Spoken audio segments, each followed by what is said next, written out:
You're listening to The Sound of Young America. I'm Jesse Thorne, America's radio sweetheart. My guest on the program is actor and comedian Jack McBrayer. He's featured on NBC's Thursday night comedy 30 Rock as the NBC page Kenneth. He also appeared in the Will Ferrel film Talladega Nights and has been improvising in the ImprovOlympic Second City Upright Citizens Brigade world for many years before that. Jack, welcome to The Sound of Young America. Thank you very much. It's a pleasure to be here. You had such a broad and happy smile. I almost couldn't say the words that I was supposed to say to introduce you.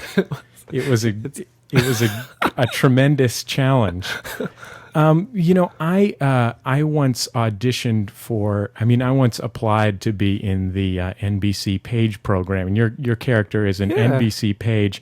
When you were tapped to portray an NBC page on 30 Rock, did you feel like did you feel like it was important to understand the NBC page program in some way? Like, did you have to were you reading books about the life and times of Steve Allen or something? Well, actually, I had been able to work with some actual pages because when I was living in New York, I was working at Late Night with Conan O'Brien, so I got to know those pages, and then hanging out with all the people from Saturday Night Live, got to know those pages, just as people, not knowing that someday I'd have to know their business. But once I got cast, I was a little anxious, and so I wanted to take a tour and just see what all went on. I eventually got a hold of the page manual, so I just got to see. I mean, there's a lot. You should explain for people who don't know, maybe even what an NBC page is. Right. Explain kind of what they do. Sure. Essentially, they are hosts to Rockefeller Center. NBC is stationed at Rockefeller Center in New York.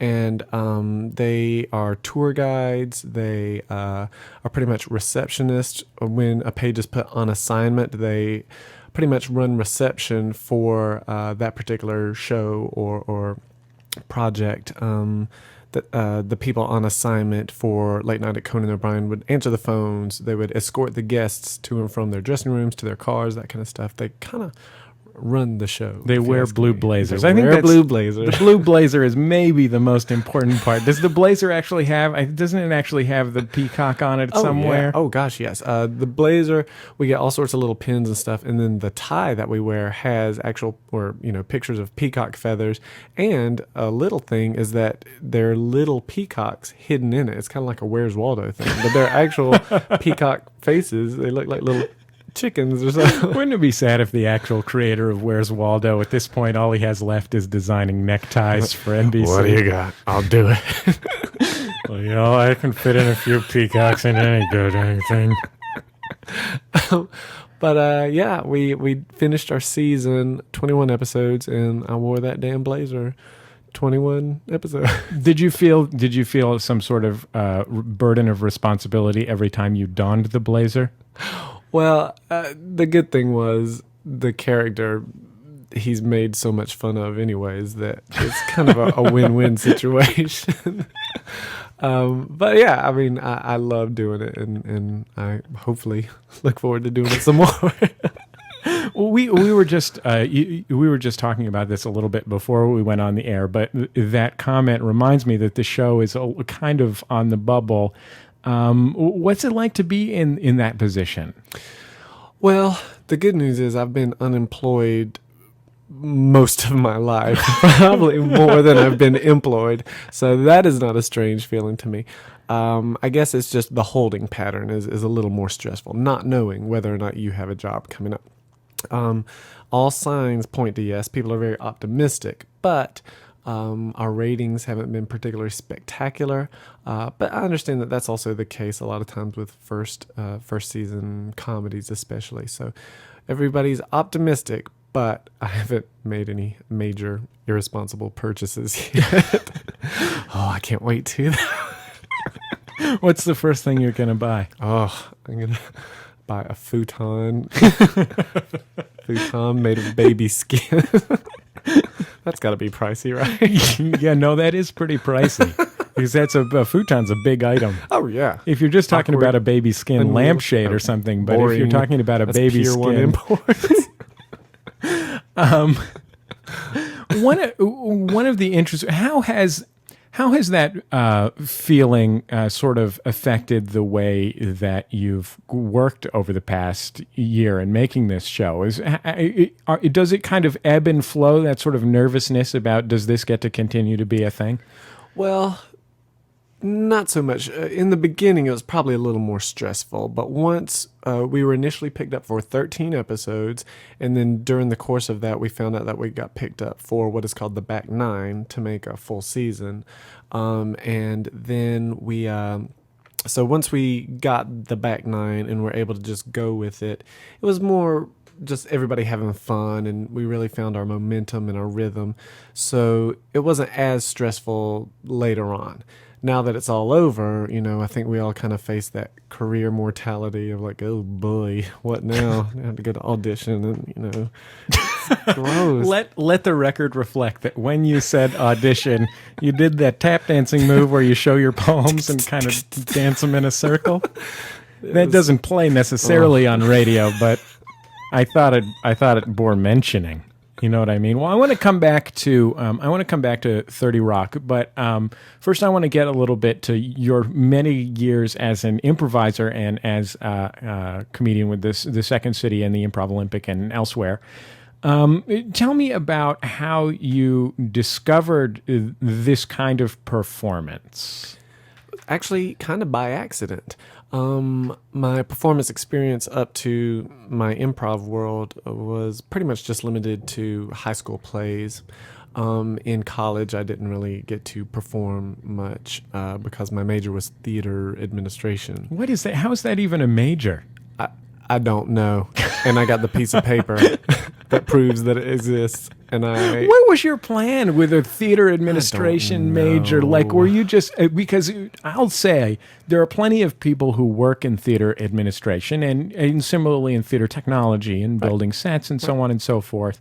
From my experience, most of them have just failed at theater stage work. Not exclusively. There's some people that just love to build things. Of course. But it's not something that people usually dream of. Well, I think my thinking when I went into this delightful major was that I loved doing high school plays. I loved performing, but I didn't think I could support myself with it. So my backup plan was to do, business stuff. So you could continue to do high school plays? So I could do high school plays when I was 33. That's worked out awesome. But it was one of those things where, you just are trying to be more practical and also just appease your parents, that kind of stuff.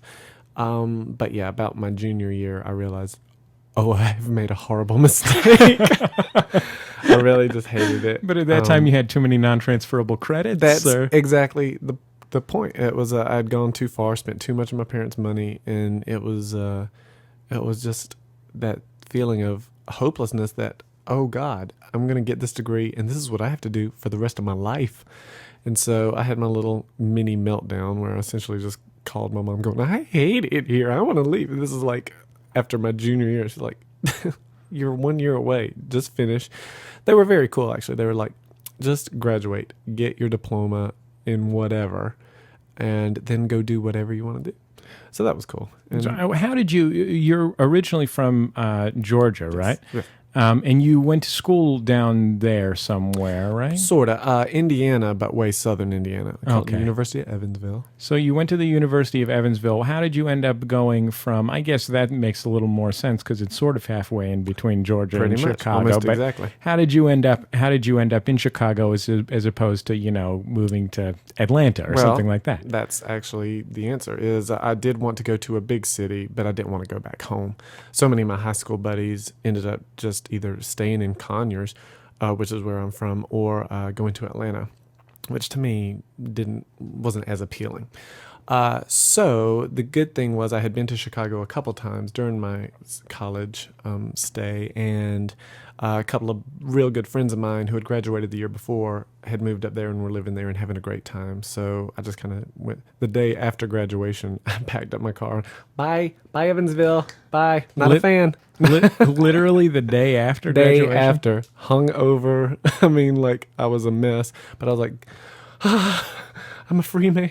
What did you have at the point? What was inside of your car? Oh, it was just garbage bags full of clothes and like milk crates that you use as nightstands. I didn't have any sort of bedding. I didn't have anything, and I just knew that it was time for me to start a new chapter, essentially, that was kind of a milestone for me as well. I'm not the type of person to just be like, I'm going to try this. I have to plan things out and have it tested and retested. But you seem pretty wild here in the studio, I have to admit. You seem like the Harley type. I don't know how you're going to clean up all this piss. I just peed on your floor just to mark my territory. Although, to be fair, the pee wasn't related to the wildness. It wasn't. That's a medical issue. Just clumsy.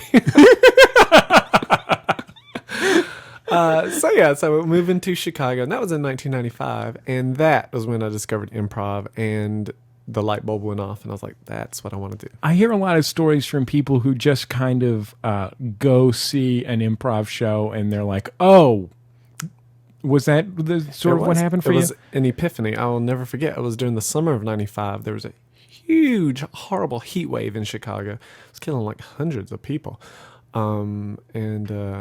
Me from Georgia, I was like, what are you people whining about? This is awesome.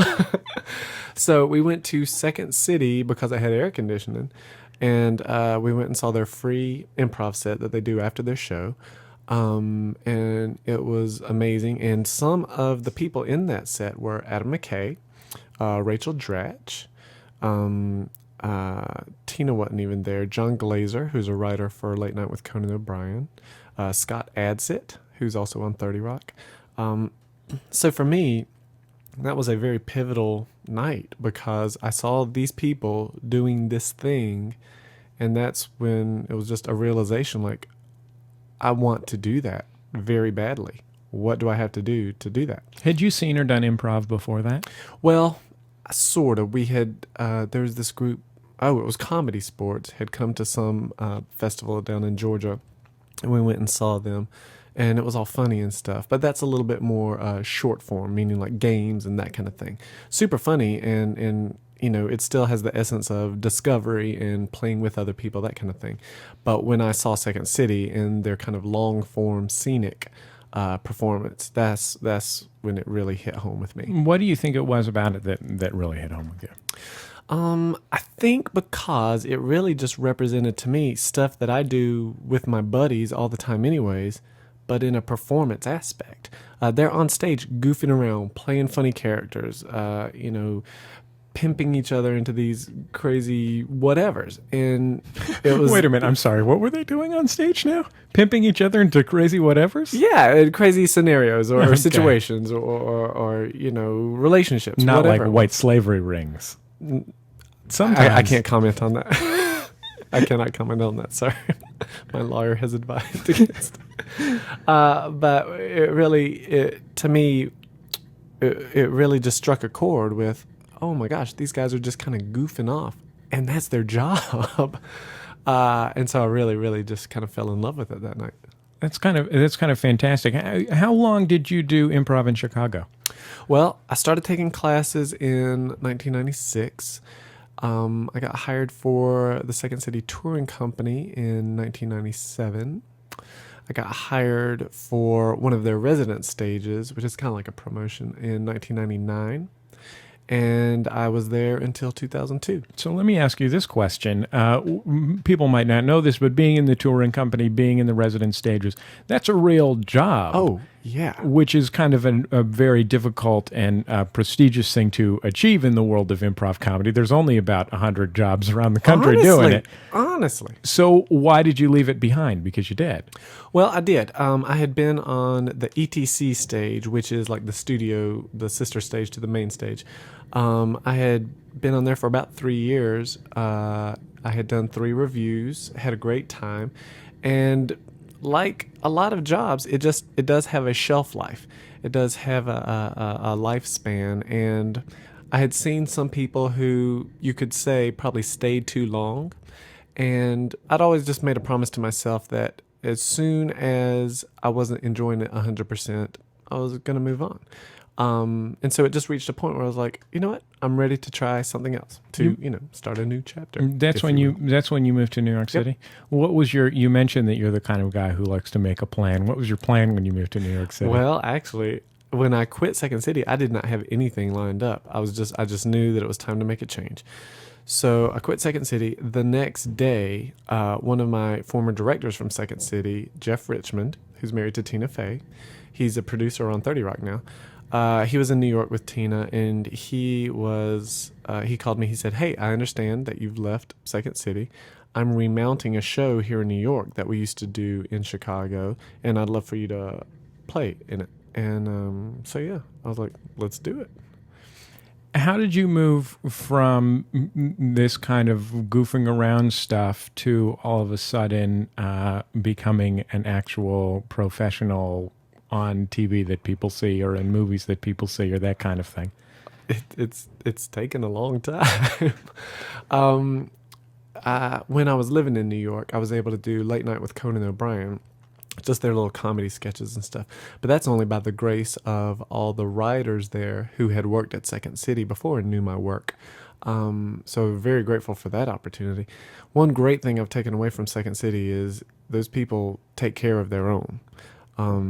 Thank God, because I would not have a job today if that were not the case. And, I can point to examples later on. So that was kind of my first experience with television. And even then, the work was a little too sporadic to just be like, I'm a TV star. But then when I got Talladega Nights, once again, through the grace of Adam McKay,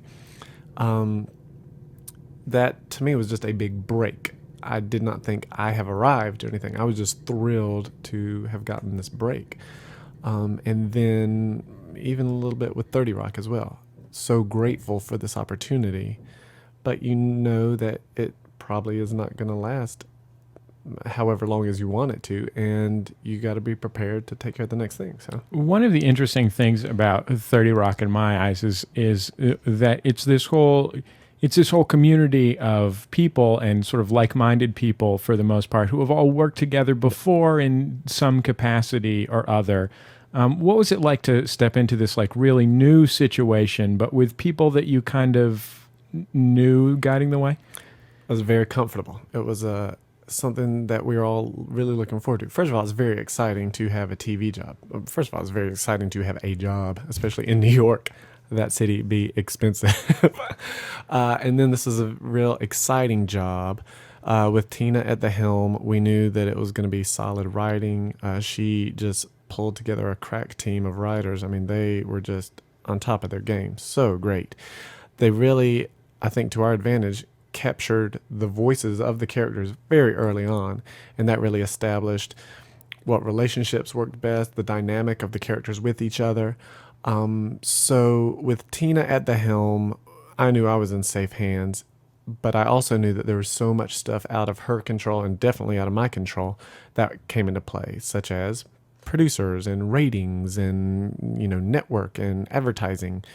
So I'm very glad that I didn't have to deal with it. And I'm very impressed with how well Tina dealt with it. So it was a very comfortable situation coming in with Tina, leading us, playing with Rachel Dratch and Scott Adsit, who I had played with to some extent and just admired forever. And then, of course, Alec Baldwin, very intimidating, but, we're all in awe of him, so that was fun. Jane Krakowski, Tracy Morgan, and then we're called the kids, all the people who haven't been on TV before. Tina and them just set the tone early on, and it was very easy for us to just ride with that. They seem to have hired very consciously a lot of people who, even if they had relatively few fame points, were sort of bringing a lot to the table. People like you, or say like Judah Friedlander, or something like, people who really have a lot of perspective. Do you feel like what you do is contributes in some way creatively? I mean, either literally or just by throwing something into the miasma or whatever? I think so. I don't know what that word means. I only vaguely do, which is why I used it so vaguely. I do know that I was very comfortable because Tina knows my work. Tina knew what I was capable of doing. She never puts me in scenes where I have to be angry or aggressive or, an alpha male of any sort. So it's fun for me to literally just put on that page outfit and read the words on the script. And, and you smile broadly. To your credit, you smile broadly. That's all I got. One trick pony. But it's it really is. They really play to all of our strengths, and it was fun just to develop a relationship of trust with a lot of the writers too. So they knew that, Jack won't have any problem saying this. Jack will be able to pull this off. Jack will do his own stunts in episode 21. It was a real fun process, a relationship that kind of grew. Well, let me ask you about this. I want to ask you about some of the other people that are on the show. You already mentioned Alec Baldwin. Whenever I see him on the show, all I can think about is the scene that he did in the film adaptation of Glenn Ross, the one where he's just berating people, and it's just like one of the most terrifying, absurd things. Do you ever look at him acting alongside you and like imagine him in a movie that you saw, or like? It's the weirdest thing because I unfortunately have to admit I haven't seen that film, but I'll be damned. I'm watching TV. Prelude to a Kiss comes on from whatever year, 92, 94. And, you're just looking at it going, oh, I work with him. That is my co-star. And it's very strange. It's really weird to have that experience. He's good. He's a real good actor. One of the interesting things about him on the show, as I see it from the point of view of my living room, is that he really kind of manages to play the line between quote unquote comic acting and dramatic acting. Yep. How do you, when you see his performances, what do you see in that regard about the kind of the relationship between those two things, which sometimes people think about as being somehow separate? Like, say it again. So, like the way that he often uses kind of his dramatic gravitas to comedic effect. Oh yeah, and I think that's kind of, he realizes that is his role. That's his, what's the word? Not breadbasket. Wheelhouse? Wheelhouse, yeah. That's his wheelhouse. He's sitting in the catbird seat when he's doing that. And I think he kind of just relishes in it because he does have fun on set. He is definitely an alpha male. Whose walkie-talkie is on? Turn that off. But he really does, I think, just know that kind of that is his role, to do that fine line between dramatic gravitas and comedic acting, and he just does it very well. The man has amazing instincts just on knowing how things are going to play, and we've been learning a lot from his experience in that sense. One of the things that I've really enjoyed about 30 Rock is Tracy Morgan, his character Tracy Jordan. I'd always really loved Tracy Morgan on Saturday Night Live, where he really didn't get a lot of stage time, despite the fact that he was on for 10 years or something like that. Where is that thing that he's coming from?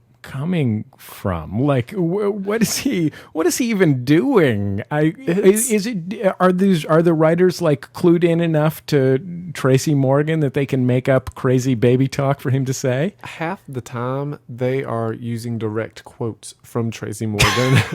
You think I am lying, Jesse? I swear to God. Like, you'll just be in conversation with them and your mouth will just hit the floor. Your jaw will just drop. He was like, it will come out of nowhere. You'll just be sitting there like eating noodles or something. He was like, I was telling my lady, I was like, she's got to keep it together, get her hair done, get her nails done. Because you know what the biggest room in my house is? Room for improvement. And I was like, oh my God. And I mean, like, it's amazing. It's like he talks script talk. Super funny, such a nice dude, and it's been great. His enthusiasm for the show and for the success of the show has really I think helped a lot of us. Just he wants to do well. You had never done a regular television job like this before. You'd done, a lot of guest spots on the Conan O'Brien show, among other things. But what did you think it was going to be like, and how did it turn out to be like? It's been kind of awesome. It's been awesome. I mean, don't get me wrong. I've loved everything I've done up to this point.